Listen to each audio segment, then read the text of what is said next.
अस्सलाम वालेकुम दोस्तों। तो आज के व्लॉग में हम बना रहे हैं चिकन कढ़ाई। और आप देख रहे होंगे कि मेरी पतीली जो है वो इतनी गंदी मंदी सी क्यों है। तो ऐसा नहीं है, मैंने इसमें पहले ऑयल लिया था 1 प्याली और 2 बड़े प्याज लिए थे, उन्हें मैंने कर लिया ब्राउन, डार्क ब्राउन। उसके बाद फिर मैंने उन्हें ब्लेंडर में टमाटर और दही के साथ ब्लेंड कर लिया, मैंने उनका पेस्ट तैयार कर लिया।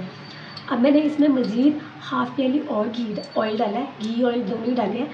और उसे जो है ना वो अब मैं मेल्ट कर रही हूँ, गर्म हो जाएगा। फिर मैं इसमें 1.5 टीस्पून डाल रही हूँ अदरक लहसुन का पेस्ट। अभी ये शोरने जाने लगेगा। तो अब मेरे पास है सभी तरह के स्पाइसेस, जिसमें नमक हल्दी जाएगा 1/4 टीस्पून, लाल मिर्च 1/4 टीस्पून, हल्दी पाउडर 1/4 टीस्पून। और इसके नीचे आपको नज़र आ रहा होगा चिकन कढ़ाई मसाला, वो है हाफ़ पैकेट, तो वो भी मैं इसमें डाल रही हूँ।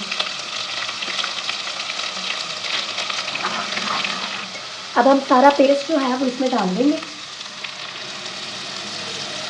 और अब हम इसे अच्छे से कर लेंगे मिक्स।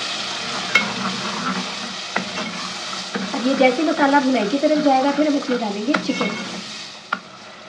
तो मसाला जो है वो हमारा भुनाई की तरफ आ गया। हमारे पास चिकन जो है वो 1 किलो है। अब वो हम हैंड में डालेंगे, सारा डाल देंगे एक बार में। ठीक है, वो एकदम छट्टे पड़ेंगे।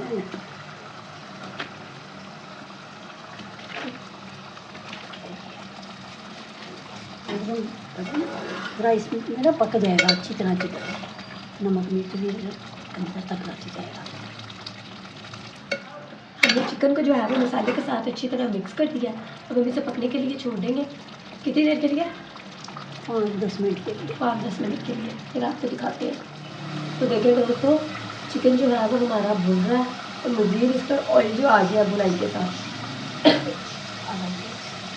आधा गिलास में इसमें पानी डालना है। और मैं अगेन माजरत करती हूँ, मेरे नज़ले ज़ुकाम की वजह से जो है ना, बस अब हम इसे ढक्कन लगा के पकने के लिए छोड़ देंगे जब तक इसका ये थोड़ा मसाला मेरी शेप में नहीं आ जाता। फिर मैं आपको इसकी फाइनल लुक दिखाती हूँ। तो देखिए दोस्तों, चिकन कढ़ाई जो है वो कितनी मज़ेदार सी बनकर तैयार हो गई है। गरम गरम इसमें से धुआं भी निकल रहा है। मामा ने हरी धनिया और हरी मिर्च के साथ इसकी गार्निशिंग की है। और ये हमारे होम गार्डनिंग है टमाटर। ठीक है, देख रहे हैं आप कितने प्यारे हैं, छोटे छोटे से लाल लाल। और भी बहुत सारे हैं, इसी का आजकल हम सालन भी बना रहे हैं। तो मिलते हैं एक नई मज़ेदार सान सी रेसिपी के साथ। अपना ख्याल रखिएगा, मुझे दुआ में याद रखिएगा। अल्लाह हाफिज़।